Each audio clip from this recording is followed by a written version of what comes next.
Hello, everybody. Welcome to Continuous Integration using Salesforce DX. My name is Gonzalo, and I apologize for my voice. Well, that's happening when you have Metallica and Dreamfest, right? Before your presentation.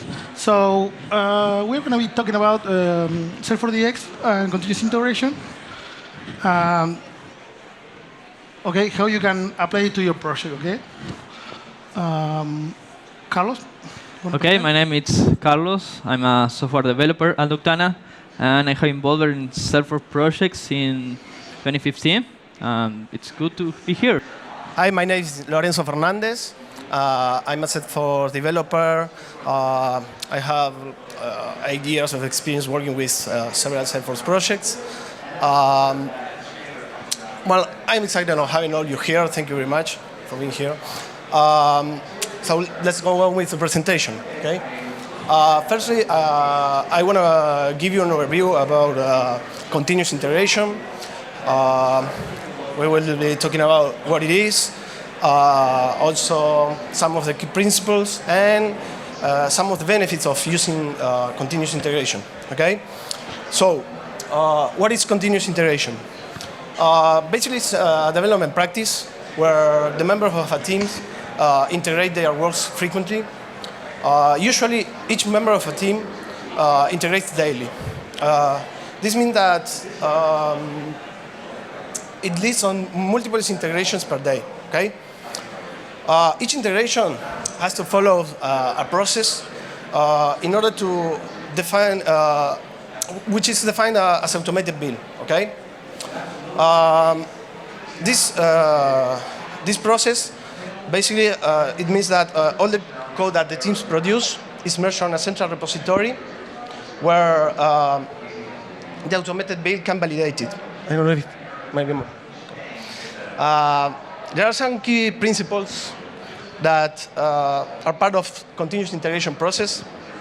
The first one, we have version control. It's also known as source control. Okay. Version control basically manage the changes that make the files that make up the code for your project. Allows you to switch back and forth between different versions of the code. It makes it easier for developers to integrate their code, and this is the first one is really important because it's the root of continuous integration. Okay. Build automation. This refers to the ability of either integrate it to build or trigger a clean version of your application. It can reduce time on big tasks, allows you to automate the deployment of your product application. The third one, automated deployment. This is a process of consistently pushing a product to various environments. It enables you to quickly learn what to expect every time you deploy an environment with much faster results. This combined with build automation can save development teams a significant amount of time. Self-testing builds, sorry. Once you have tests that can be automated, executing them simultaneously with a build is usually not too much work. Okay? Your team will have more awareness on what is going on with your application. Obviously, the more you test and the more tests you have, the greater visibility you have into the state of your project before release. Fast builds allows developers to get on their feet faster, receive test results faster, and see your product faster. Then we have test results availability. Gives visibility on the results to developers, managers, and client stakeholders. So now let's talk about some of the benefits of using continuous integration, okay? In general, this practice helps development team detect problems, identify bugs, and fix those problems and bugs before releasing changes to production. So, as I said, detect and fix issues earlier, never deliver broken code, decrease code review time, increase the code coverage, increase transparency and visibility. Improves also quality and testability, keeps the master branch clean, and one of the most important, I think it's reduce overhead. Why? Development hours are typically billable hours, but what about time spent manually deploying code or files? You know, automating large parts of your workflow will free up time for billable work, which is something everyone can appreciate.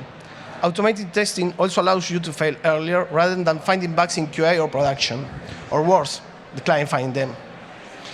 More bugs getting fixed in the same amount of time is a clear win. New developers on the team can also get up running faster, since they won't need to learn all the steps involved that continuous integration is now responsible for. Okay, now I'm talking about the required tools to implement a continuous integration process. The first one is Salesforce. So what is Salesforce? This is a set of tools provided by Salesforce that streamline the development life cycle. So it made us developer our life easier. It also improved the team collaboration. But Salesforce actually is not just a tool, it also is a change of the paradigm of development on Salesforce, because it changed the source of truth from there to your version control system, okay? And also it's very important for this continuous integration because it can integrate really well with almost any continuous integration service you want. So, okay, and the next one, GitHub. So a lot of you might know GitHub. So GitHub is a version control hosting, right, that use Git. We choose it because it's pretty useful. It also, free for open source projects and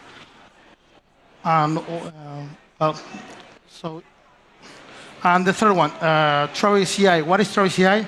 Well, Travis CI is a continuous integration service, okay, that integrates really well with GitHub. And we use it just for that, but you can use Jenkins, you can use others, the one you want, okay?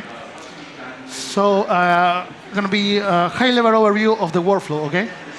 So first, with Salesforce, you do your changes locally, and once you are done, you commit your changes and push it to GitHub. Once your changes are on GitHub, on your branch, you create a pull request in order to integrate your changes to another branch.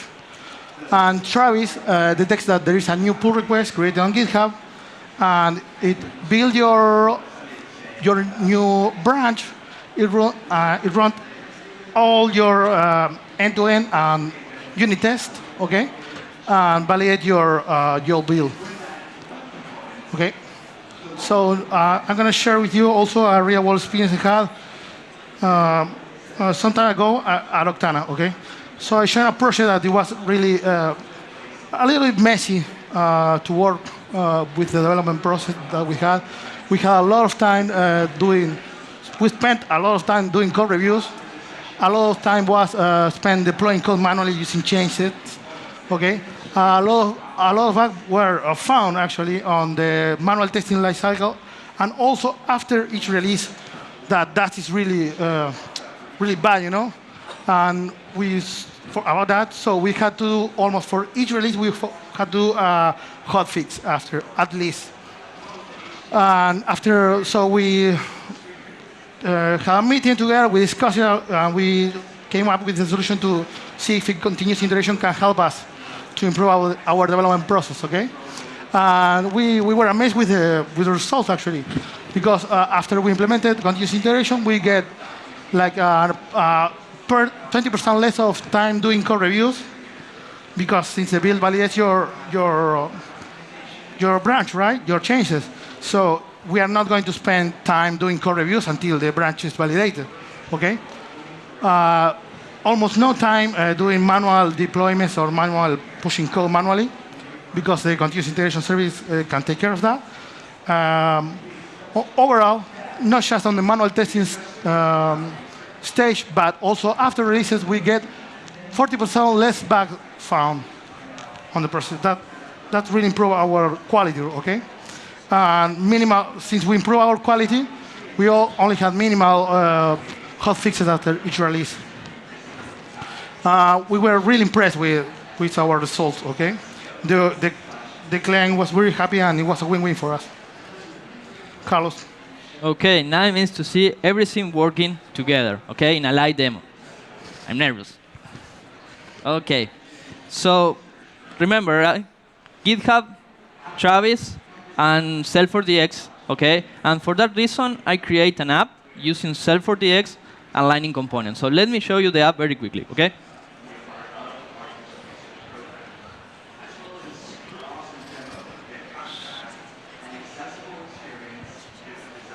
Okay, this is the app.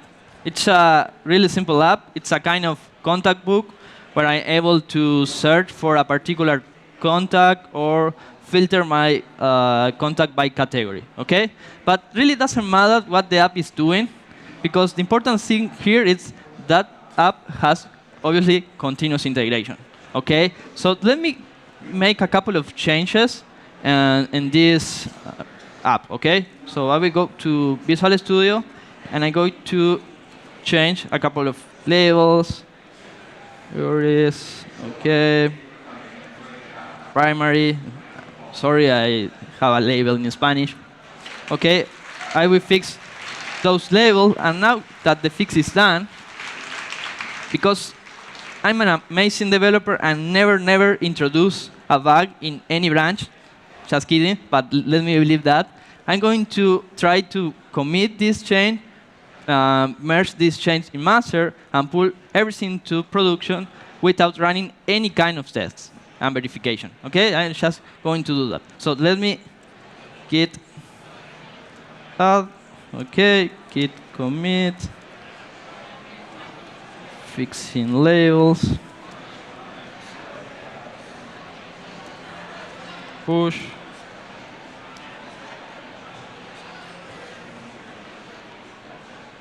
Okay, so now I will go to GitHub and I'm going to create my pull request, okay? Pull request, fixing label, okay. Okay, now I'm ready to merge these chains to master. But if you see, I'm not able to merge my changes in master. And why I'm not able to do it? Well, maybe you know the answer. Because continuous integration, it's running against my branch. Okay? So if you see here, continuous integration, pending, okay, and click on details, I will be in, and Travis, let me wait for a second, because Travis is starting, okay? We are going to see a lot of scripts running against my branch. Those scripts are creating a new scratch or, creating data for that scratch or, running unit tests, and all this stuff, okay? I defined all these tasks in a separate file that I'm going to show you later, okay? Okay, now it's working. Cool, it's running all those stuff.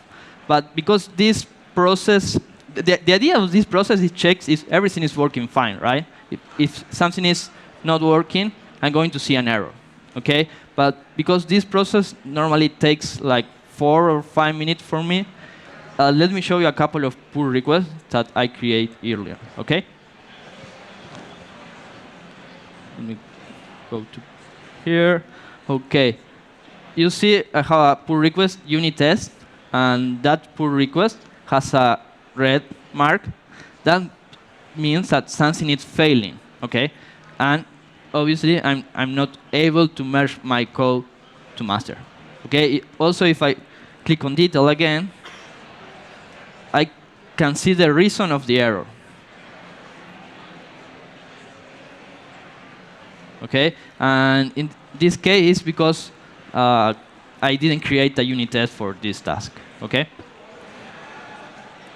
but if you see, I have another pull request, add placeholder, and it has a green check. That means that everything is working fine, and I'm able to merge that code to master. Okay? Hey, Carlos, you mentioned that you had a configuration file. Can you show it to us? Yeah. Let me show you the file. It's Travis. This is a file you have to have in. You need to have in the root of your project, and also in your repo. And that file contains all those scripts that Travis is running. So, for example, here is a script to create an unscratch or display, push everything to that, or run unit tests and all the stuff. And can you, for example, add a linter to this script, a linter check, for example? Yeah, you can add any script that you want. If, for example, I believe that Salesforce has a command out of the box, just Salesforce force lint, something like that, to run lint against your Lightning component, for example. Pretty cool.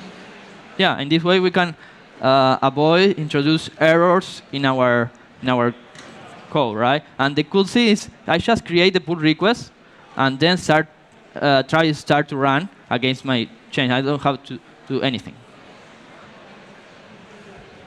Well, as you can see, Carlos showed us how to integrate his code using continuous integration on his project. Basically, what happened, it prevented to merge the code because he was missing some of the tests. Okay, then he also make some changes and correct what it was failing, and allow him to merge the code. What else?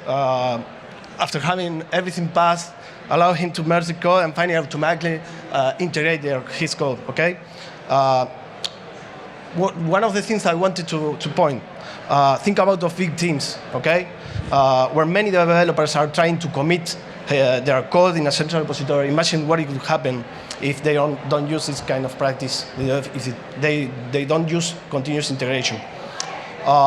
Building software is really complex, okay? And getting it right is difficult.